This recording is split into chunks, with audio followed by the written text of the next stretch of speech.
जाती हैसियत से जब से मैं बच्चा था मैं ये दहशतगर्दी देखता आ रहा हूं। मैं वजीर आजम का बेटा था, 1 साल का होगा, 1 साल से थोड़ा ज्यादा। उन जमानों में मुझे वजीर आजम के घर से अगवा करने की कोशिश की गई और वो नाकाम वाकया के बाद शहीद मोहतरमा बेनजीर भुट्टो ने मुझे लंदन में रखा था एक प्रोटेक्शन के लिए। शहीद मोहतरमा बेनजीर भुट्टो की अपनी जिंदगी में बहुत से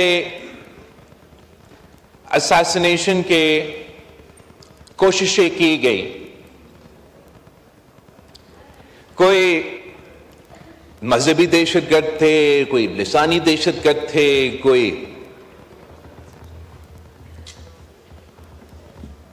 आखिरकार शहीद मोहतरमा बेनजीर भुट्टो खुद दहशतगर्दी की वजह से शहीद हुई और जो उस शहादत के बाद पाकिस्तान में दहशतगर्दी का लहर भरता रहा। चारों सूबों में यह आग फैला। एक दिन ऐसा नहीं गुजरा जिसमें कोई दहशतगर्दी का वाकया नहीं हुआ। और उन दिनों में भी जनाब स्पीकर काफी मायूसी था, काफी परेशानी था कि आखिर हम कब और कैसे ना सिर्फ इस दहशतगर्दी का मुकाबला कर सकेंगे मगर इनको शिकस्त दिलवा के पाकिस्तान को तरक्की का रास्ता पे लेके जा सकेंगे। मगर पाकिस्तानी कौम ने जो नामुमकिन था वो मुमकिन कर दिया। जो पूरी दुनिया का इत्तेहाद अफगानिस्तान में नहीं कर सका, पाकिस्तान के अवाम, पाकिस्तान की शहरी, पाकिस्तान के पुलिस, पाकिस्तान का अफवाज, पाकिस्तान के हर एक शहरी ने इस जंग में अपना हिस्सा डाल के पाकिस्तान को उन दहशतगर्दों से पाक कर दिया था।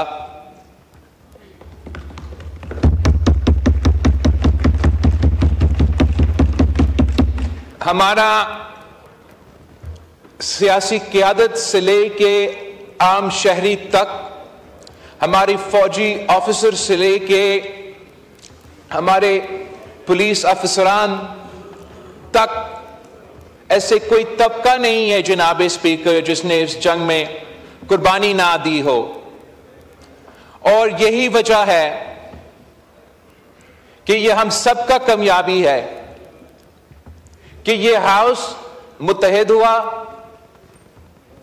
Across political lines.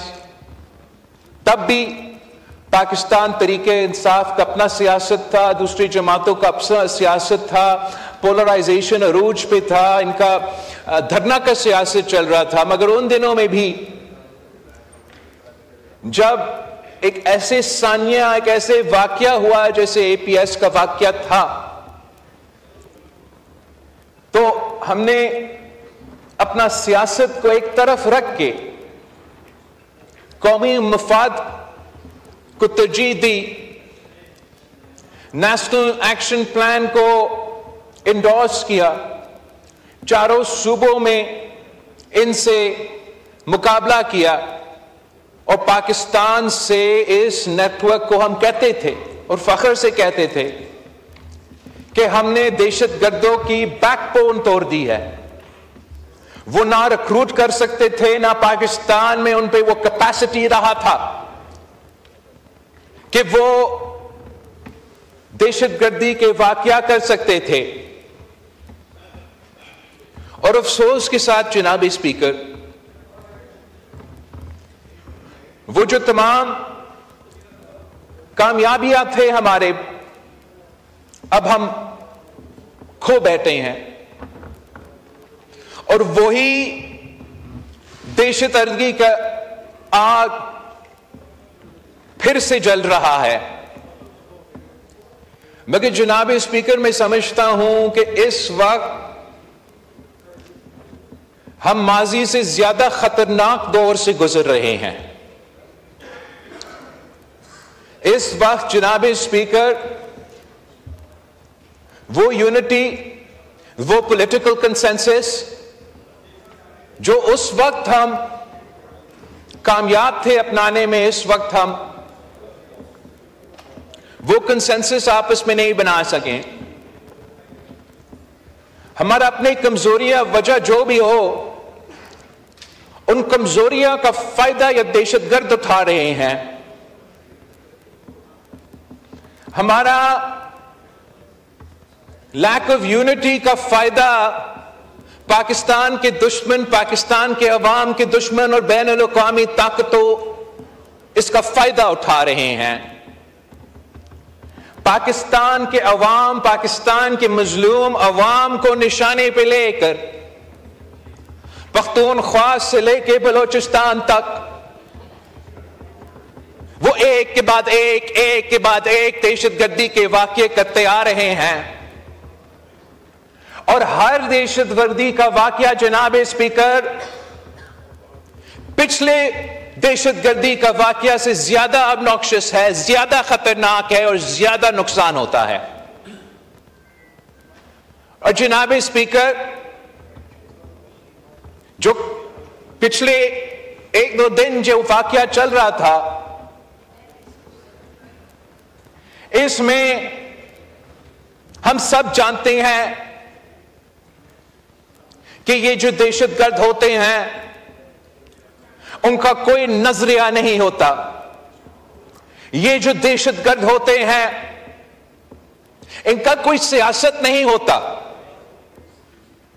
और जो मजहबी दहशतगर्द होते हैं असल में उनका कोई मजहब नहीं होता।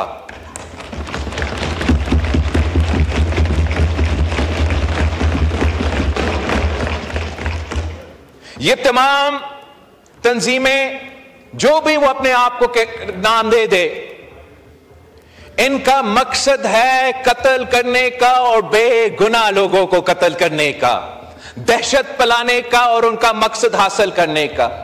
ना वो मजहबी दहशतगर्द इस्लामी रियासत चाहता है, ना ये सो कॉल्ड बलोच दहशतगर्द आजादी, अपने हकूक चाहते हैं। जनाब स्पीकर, वो खून खराबा करते हैं, वो पाकिस्तान की अवाम की तरक्की का रास्ता रोकना चाहते हैं। और जो बैनुल-अक़वामी कुव्वतें उनके पीछे खड़े हैं, उनके लिए फाइनेंशियल सपोर्ट और बाकी लॉजिस्टिकल सपोर्ट भी प्रोवाइड करते हैं, उनका जो एम्स है वो हासिल करना चाहते हैं। सबको नजर आ रहा है कि जनाब स्पीकर, ये दहशतगर्द पाकिस्तान के आम शहरी को कत्ल करके चीन को क्यों ललकारते हैं?